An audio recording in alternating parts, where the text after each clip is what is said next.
స్తుతికి పాత్రుడు, స్తోత్రానికి అర్హుడు, పూజనీయుడైనటువంటి యేసుక్రీస్తుల వారి ప్రశస్తమైన నామంలో ఈ ఉదయకాలపు శుభములు వందనాలు తెలియజేస్తూ ఉన్నాను.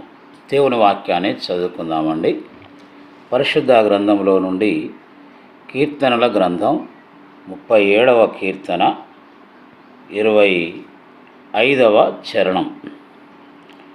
నేను చిన్నవాడనై ఉంటిని, ఇప్పుడు ముసలివాడనై ఉన్నాను. అయినను నీతిమంతులు విడువబడుట గాని, వారి సంతానము భిక్షమెత్తుట గాని నేను చూచి ఉండలేదు. ఎంత అద్భుతమైన మాట ప్రియులారా! ఈరోజు క్రైస్తవ జీవితంలో చాలామంది అప్పుల సమస్యతోటి నలిగిపోతూ ఉన్నారు.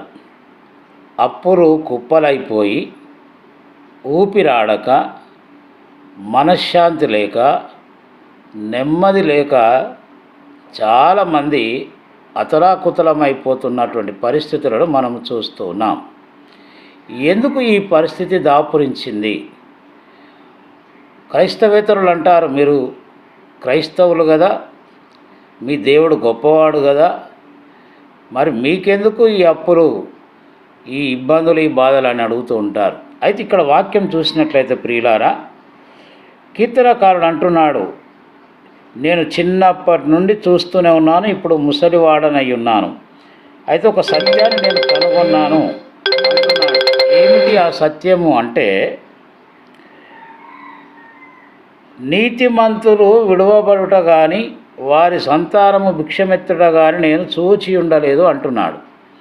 క్రైస్తవ తల్లిదండ్రులారా, మనము నీతిని అనుసరించి నడిచినప్పుడు, ప్రవర్తించినప్పుడు మన పిల్లలు భవిష్యత్తులో ఇతరులకు చెయ్యి చాపేటువంటి స్థితిలో ఏనాడు దేవుడు ఉంచడండి.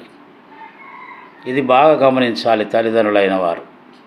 ప్రతి క్రైస్తవ తల్లి తండ్రి నీతికి కట్టుబడి, న్యాయానికి కట్టుబడి, యథార్థపరులుగా మనం జీవిస్తే మన గర్భాన పుట్టినటువంటి బిడ్డలను ఏనాడు దేవుడు భిక్షగానులుగా ఉంచాడు. ఇది గుర్తుపెట్టుకుందాం. మనం నీతిని అనుసరించి నడుచుకుందాం. మన పిల్లల భవిష్యత్తును దృష్టిలో పెట్టుకుందాం. వారు ఇతరులకు చెయ్యి చాపే స్థితిని ఏనాడు దేవుడు ఇవ్వడు. ఆ రీతిగా పరిశుద్ధాత్మ దేవుడు మనకు సహాయం చేయనుగాక. అందరికీ వందనాలు.